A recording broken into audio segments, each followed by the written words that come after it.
Today I want to talk about the claim that our universe is especially made for humans or fine-tuned for life. According to this idea, it's extremely unlikely our universe would just happen to be the way it is by chance, and the fact that we nevertheless exist requires explanation. This argument is popular among some religious people who use it to claim that our universe needs a creator, and the same argument is used by physicists to pass off unscientific ideas like the multiverse or naturalness as science. In this video, I will explain what's wrong with this argument and why the observation that the universe is this way and not some other way is evidence neither for nor against God or the multiverse. Okay, so here's how the argument goes in a nutshell. The currently known laws of nature contain constants. Some of these constants are, for example, the fine structure constant that sets the strength of the electromagnetic force, Planck's constant, Newton's constant, the cosmological constant, the mass of the Higgs boson, and so on. Now you can ask, what would a universe look like in which one or several of these constants were a tiny little bit different? Turns out that for some changes to these constants, processes that are essential for life as we know it could not happen, and we could not exist. For example, if the cosmological constant was too large, then galaxies would never form. If the electromagnetic force was too strong, nuclear fusion could not light up stars, and so on. There's a long list of calculations of this type, but they're not the relevant part of the argument, so I don't want to go through the whole list. The relevant part of the argument goes like this. It's extremely unlikely that these constants would happen to have just exactly the values that allow for our existence. Therefore, the universe as we observe it requires an explanation. And then that explanation may be God or the multiverse or whatever is your pet idea. Particle physicists use the same type of argument when they ask for a next larger particle collider. In that case, they claim it requires explanation why the mass of the Higgs boson happens to be what it is. This is called an argument from naturalness. I explained this in an earlier video.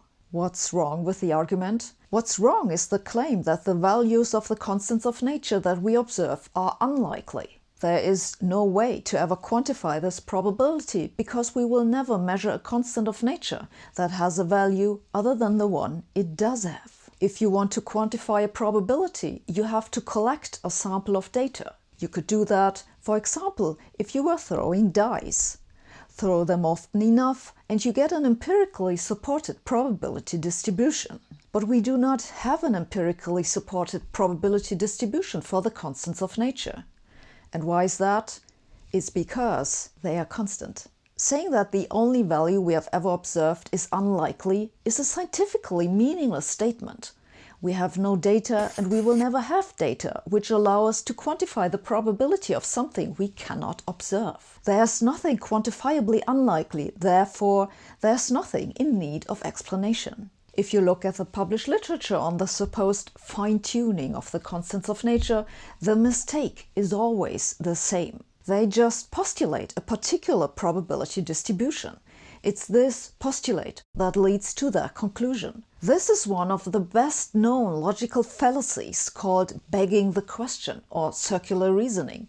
You assume what you need to show, and instead of showing that a value is unlikely, they pick a specific probability distribution that makes it unlikely. They could as well pick a probability distribution that would make the observed values likely, just that this doesn't give the result they want to have. And by the way, even if you could measure a probability distribution for the constants of nature, which you can't, then the idea that our particular combination of constants is necessary for life would still be wrong. There are several examples in the scientific literature for laws of nature with constants nothing like our own that, for all we can tell, allow for chemistry complex enough for life.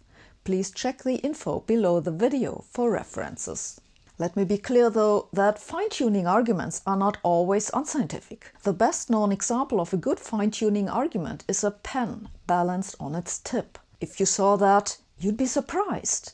because this is very unlikely to happen just by chance. You'd look for an explanation, a hidden mechanism. That sounds very similar to the argument for fine-tuning the constants of nature. But the balanced pen is a very different situation. The claim that the balanced pen is unlikely is based on data.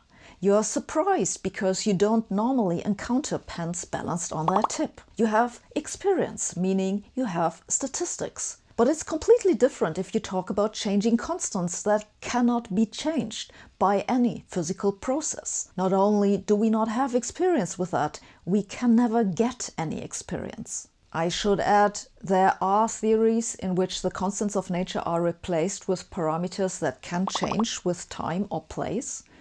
But that's a different story entirely and has nothing to do with the fine-tuning arguments. It's an interesting idea though. Maybe I should talk about this some other time?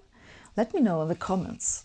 And for the experts, yes, I have so far specifically referred to what's known as the frequentist interpretation of probability. You can alternatively interpret the term unlikely using the Bayesian interpretation of probability. In the Bayesian sense, saying that something you observe was unlikely means you didn't expect it to happen. But with the Bayesian interpretation, the whole argument that the universe was especially made for us doesn't work. That's because, in that case, it's easy enough to find reasons for why your probability assessment was just wrong and nothing's in need of explaining. Example, did you expect a year ago that we'd spent much of 2020 in lockdown?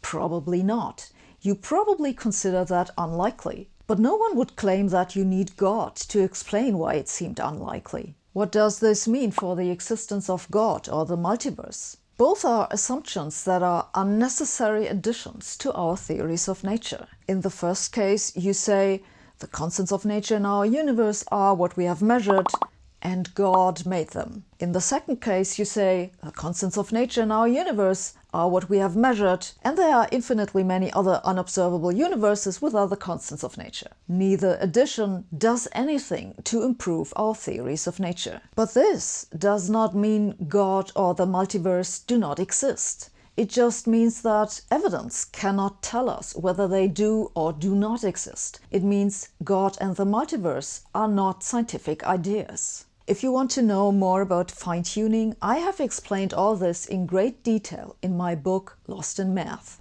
In summary, was the universe made for us? We have no evidence whatsoever that this is the case. This video was sponsored by Brilliant, which is a website and app that offers interactive courses on a large variety of topics in science and mathematics. The great thing about Brilliant is that it allows you to build up your knowledge gradually, starting from the basics up to very advanced topics. And you get instant feedback on how well you are doing by answering the questions in their courses. To get more background on this video's topic, for example, have a look at their courses on statistics and probability. To support this channel and learn more about Brilliant, go to brilliant.org/Sabine and sign up for free. The first 200 subscribers using this link will get 20% off their annual premium subscription. Thanks for watching, and don't forget to subscribe if you haven't already. See you next week.